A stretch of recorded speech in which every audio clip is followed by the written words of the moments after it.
The governor is also pushing another Milwaukee issue in his latest ad, saying Tom Barrett wants to waste money on a trolley. So what is the truth behind the claims? Political reporter Jessica Arp explains in tonight's Reality Check.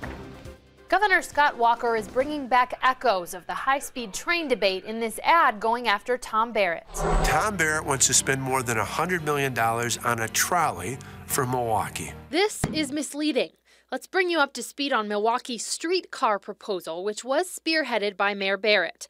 A $65 million plan was approved by Milwaukee City Council a year ago, but it would be almost completely paid for by $55 million in federal transit funds that have been sitting idle for this use for years. The rest paid for by tax incremental financing dollars. It could also cost $55 million to move underground power lines for the streetcars, and the state's Public Service Commission hasn't yet decided if the city or the utilities should have to pay for that. Will it cost more than $100 million?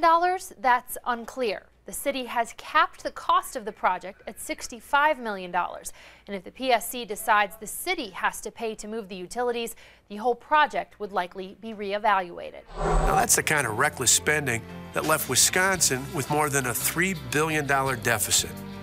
We eliminated that deficit by making government more efficient. This needs clarification. The governor did have a $3.6 billion deficit coming into office, and when the budget passed in June of last year, he eliminated that deficit.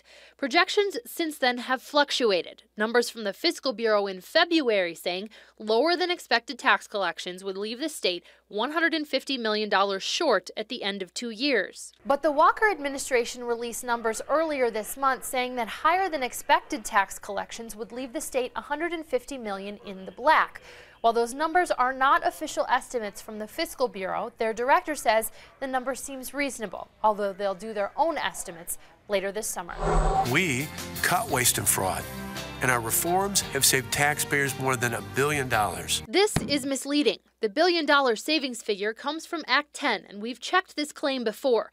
We can verify about half of that savings, but the rest is a rough estimate of health care and pension savings across the state. And the governor is taking credit for union concessions made through bargaining before Act 10 was passed. But he also mentions cutting $500 million in waste and fraud, which hasn't all been cut yet. A commission issued a report in January identifying savings that could lead to $486 million in savings. Only $370 million of it was state savings. The rest would have to be changes at the local government level. The governor's office says most of the changes are in progress, but they couldn't say exactly how much has been saved. I'm Jessica Arp with this News 3 Reality Check.